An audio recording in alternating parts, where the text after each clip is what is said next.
Bonjour à tous, c'est Enzo des Critiques d'Enzo et aujourd'hui on va parler de Ring d'Hideo Nakata. 高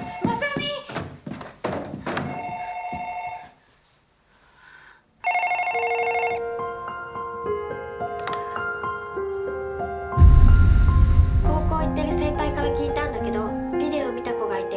私が聞いたのはそれ女の人が映ってお前は1週間後に死ぬって電話がかかってくるんだって。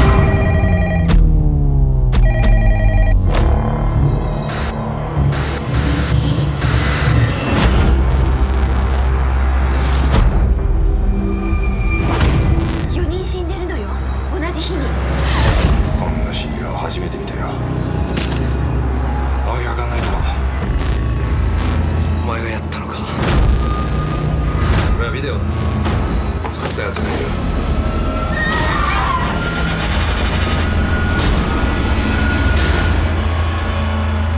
Effectivement, aujourd'hui on va parler d'un film japonais et pour la première fois, je crois si je me trompe pas, que je vois un film japonais. J'ai vu le classique des films d'horreur, Ring, et je suis très content d'avoir enfin vu. J'ai pu le voir au cinéma, comme vous le savez, ça change beaucoup de choses. Surtout pour ce film qui est assez lent, assez voilà, on développe quelque chose. Donc vaut mieux le voir au cinéma et j'étais très content que l'UGC à côté de chez moi organise cette séance pour que je puisse découvrir ce film parce que j'ai vraiment passé un bon moment. Pour vous donner une idée sur Letterboxd, moi j'ai mis que 3,5. C'est pas énorme, mais pour un film d'horreur chez moi, c'est quand même très bien. Sachant que mon film d'horreur préféré, c'est Midsommar, qui pour moi est 5 sur 5. Mais qui pour moi, genre celui d'après est très loin. Je suis pas non plus le plus gros fan des films d'horreur. Alors que je préfère. Pour moi, film d'horreur direct dans ma tête équivaut à jumpscare. Et pour moi, c'est pas vraiment ça. Pour moi, un film d'horreur, ça s'installe. Pour moi, un film d'horreur, c'est plus de la tension, c'est plus de l'anticipation. On va anticiper des choses qui peuvent arriver pour instaurer un espèce de climat de tension, de suspense. Et c'est ça que j'aime dans les films d'horreur. C'est pour ça que j'adore autant Midsommar et c'est pour ça que j'aime ce film. Honnêtement, je l'ai mis 3,5 sur Letterboxd parce que c'est soit 3,5, soit 4. Mais en vrai, ce serait 3,75, 4. Mais je reste quand même sur ma fin au point de vue du scénario. Moi je trouve qu'il y a plein de failles, on va dire au niveau du scénario sur Ring. Je trouve qu'il y a des facilités scénaristiques de fou malade. Elle trouve la première cassette qu'elle voit, c'est celle-là. Elle la met dans le truc, c'est celle-là. Enfin, pour moi il y a des facilités scénaristiques de fou malade. Mais à côté il y a quand même un scénario qui est quand même bien développé. Mais ils utilisent forcément des outils scénaristiques pour aller plus vite, pour raconter forcément mieux l'histoire et que ce soit très compréhensible. Parce que c'est tout ce qui fait de ce film, pour moi, un film assez intéressant, c'est qu'il est hyper compréhensible pour le public occidental ou le public hors Japon en tout cas. On peut avoir peur de rentrer dans du cinéma coréen, dans du cinéma japonais qui peut parfois être très intime, pas intimiste, mais qui va pouvoir être qui peut parler que à sa culture. Un film français vu par un Coréen, par un Américain ou par quelqu'un d'autre, ça peut être aussi très compliqué parce que c'est une culture, c'est une façon de voir les choses qui est totalement différente. Et pour moi, ce film, c'est qu'il malgré qu'on est beaucoup dans la culture japonaise, ce qui est hyper intéressant en parlant de ça, parce que je trouve qu'il y a des magnifiques plans sur la culture japonaise, il y a beaucoup de choses qui sont expliquées sur la culture japonaise. C'est un film qui reste quand même très accessible. Je me suis jamais senti perdu. Je me suis peut-être senti un peu plus perdu pour All Boy. De ce point de vue-là, au niveau de la Corée du Sud. Mais là, en tout cas, sur ce film japonais-là, je ne me suis pas senti perdu. Après, honnêtement, moi, le cinéma japonais, faut être honnête, je ne connais rien du cinéma japonais. Je connais un peu du cinéma coréen où je m'y intéresse un peu et je suis encore néophyte. Mais alors, le cinéma japonais, il faut vraiment que je m'y intéresse. À part Koreeda, je connais personne et encore, je crois que j'ai jamais vu de film de Koreeda. Je connais juste Koreeda parce que je sais qu'il fait beaucoup de trucs en France et qu'il est beaucoup au Festival de Cannes aussi. J'ai beaucoup vu son nom par rapport au Festival de Cannes, si je me trompe pas. Donc, je m'y connais pas. Donc, forcément, peut-être que tous les films japonais sont comme ça. Mais c'est vrai qu'il y a ce côté de aller vers du cinéma japonais. Et là, j'y étais et j'ai été totalement conquis. Et c'est un film qui a marqué le cinéma d'horreur. Clairement, ça se sent. Il a inspiré des films, il s'est inspiré de certains films, mais il a surtout inspiré beaucoup de films. Rien qu'une chose, c'est que 4 ans après, il y a le remake, il y a The Cercle, Le Cercle, juste The Ring, ou autrement, je sais plus comment ça s'appelle, le remake américain qui sort en 2002. Et c'est assez marrant parce qu'en fait, il y a beaucoup de remakes de ce film, en fait. Il y a beaucoup de remakes de ce film. Et Et c'est peut-être pour moi ce qui est intéressant, c'est que il parle tellement à plein de gens, je trouve, ce film. Il a cette facilité de connecter un peu toutes les cultures facilement sans en exclure d'autres ou quoi que ce soit. Dans sa façon de communiquer, en fait, dans sa façon d'être réalisé, c'est très. C'est pas renfermé, c'est accessible dans la réalisation. Ce qui fait que beaucoup se sont inspirés. Et je pense que ce film a fait beaucoup de bruit à l'international. Et ça se sent. Mais. Pour revenir au film, moi j'ai vraiment un problème avec le scénario que je trouve parfois un peu alambiqué, un peu compliqué, un peu, pas compliqué mais un peu, je prends une pente et j'en prends une autre et j'ai du mal à expliquer quelque chose que je comprends qu'au milieu du film. Et enfin, pour moi il y a tout ce problème là du scénario qui est quand même bien mais qui peut-être manque un peu plus de développement sur certains points. Là où la réalisation est quasi parfaite, honnêtement. Pour moi, c'est pour ça que j'ai envie de mettre 4 à ce film, en fait. C'est parce que je trouve que la réalisation est quasi parfaite. C'est beau, c'est agréable à regarder. Nous, on a sûrement vu une version remasterisée qui était magnifique. Mais genre magnifique, pour vous dire, les plans... on avait l'impression que c'était des plans de cette année, sincèrement. C'était beau à regarder.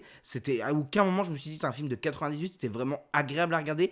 Et la réalisation est méga moderne. Malgré que ça prend son temps pour instaurer une tension, pour instaurer du suspense, c'est méga moderne ce film. Il est méga moderne dans ses enchaînements, dans sa façon de mise en scène, dans sa façon de réaliser. Mais pareil... Je disais c'est lent et il faut savoir que 3/4 du film est en plan fixe ou plan légèrement...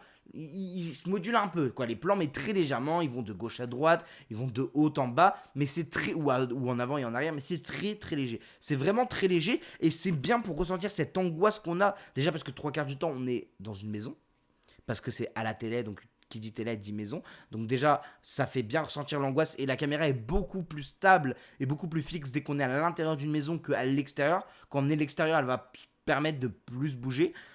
C'est hyper intéressant. Et on va avoir vraiment une réalisation qui est vraiment bien. La composition des plans est hyper intéressante. Enfin, moi je pense à ce plan où on voit on voit la mère dépitée, donc on la voit de haut parce qu'elle est dépitée. Et sur ce même plan, on va montrer le meuble qui est un tout petit peu plus haut qu'elle avec des photos de son gosse. Parlons du gosse, Yuichi, donc le personnage s'appelle Yuichi, qui est génial. Yuichi, c'est génial, c'est trop bien. C'est ce perso de gamin de CP qui fait tout seul parce que sa mère est omnibulée par un sujet. En l'occurrence, là, c'était le sujet de cette vidéo, de cette malédiction. Elle est pendant cette semaine-là omnibulé par cette vidéo et ce petit qui doit tout se gérer tout seul au point où la mère ne fait même plus gaffe à laisser des choses que le petit ne devrait pas voir, au point où le petit se retrouve à avoir la cassette en main et à regarder la cassette, qui est pour moi une des meilleures scènes du film. Sincèrement, elle surprend, on s'y attend pas et on comprend tout l'enjeu. En fait, l'enjeu se déclenche, on a d'abord un enjeu, mais dès que ça touche au gosse, on a un enjeu supérieur. Et moi, je pensais que ça allait arriver beaucoup plus tôt. Donc, tout part d'une scène d'intro que je trouve géniale. Cette scène d'intro m'a fait un peu penser aux scènes de Scream, où on a vraiment une scène de 10 minutes hors temps, on va dire. En tout cas, qui a une connexion avec le reste, mais de loin. Là, c'est la cousine, je crois, du personnage principal qui va décéder dans cette scène d'introduction. Et la scène d'introduction, elle est parfaite. La tension, ça monte petit à petit. Moi, j'ai cru que c'était les personnages principaux, mais non, c'est comme Scream. On te fait croire que c'est les personnages principaux, et en fait, non, tac, on te renvoie sur autre chose. Et j'ai trouvé vraiment cette scène d'ouverture géniale. Et c'est après ça, quand il y a les obsèques, en gros, où je me dis, le gosse, il va aller regarder la vidéo et il va être et il va rentrer dans la boucle et tout. Non, c'est beaucoup plus tard, c'est beaucoup mieux amené, c'est beaucoup mieux fait.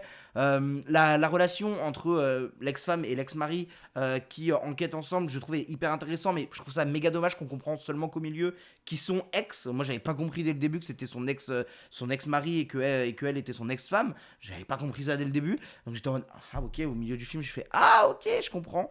Voilà, il y a des petites enfin, pour comprendre la backstory de cette fameuse fille qui sort du puits et ce fameux film maudit où il y a une malédiction autour de ce film, il y a toute une façon de le raconter et d'expliquer comment il trouve les indices avec beaucoup de trucs de vision.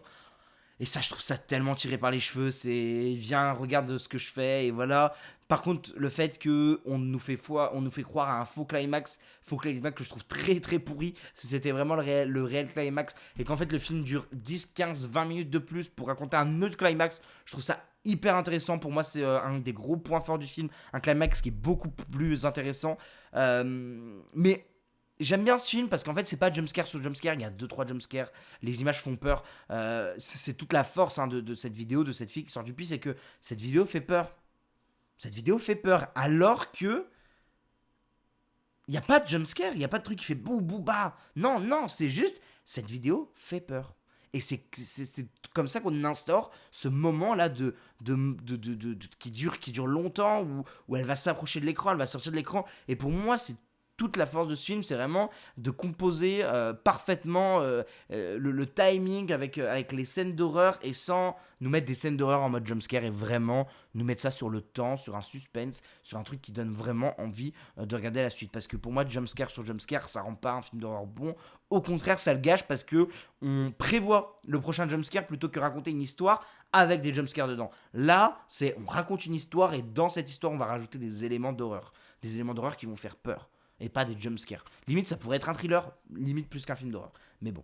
Mais voilà, c'était mon avis pour Ring. Et je vous préviens, il va y avoir de très grandes choses prochainement.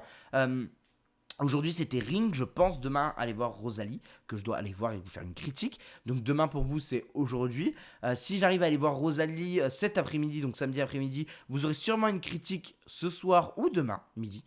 Dimanche, je vais voir un long dimanche de fiançailles que je n'ai toujours pas vu, de Jean-Pierre Jeunet, donc je rattrape.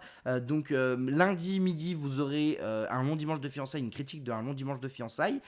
Et tout au long de la semaine, on a Civil War mercredi midi, que je vous ferai une critique. On va avoir Amal, un esprit libre, qui risque de sortir prochainement aussi, soit jeudi midi, soit vendredi midi. Et j'ai un autre film cette semaine qui sort que je voulais absolument voir. Il y a Borgo et il y a Monkey Man. Autant vous dire que j'ai 4 films à aller voir, je sais pas comment je vais les caler dans ma semaine, mais je vais essayer de vous les caler. Mais en tout cas, grosse semaine qui arrive, comme d'hab, critique à chaud sur TikTok, le jour même, les 30 minutes d'après, je vous mets la critique à chaud, et après une critique à froid, comme je vous le fais ici, où on peut un peu plus discuter de l'œuvre. Merci à vous d'avoir suivi cette vidéo, on se retrouve très prochainement, on va dire lundi midi, parce que je ne veux pas vous faire de faux espoirs par rapport à Rosalie, lundi midi pour la critique d'un long dimanche de fiançailles. Merci, ciao ciao.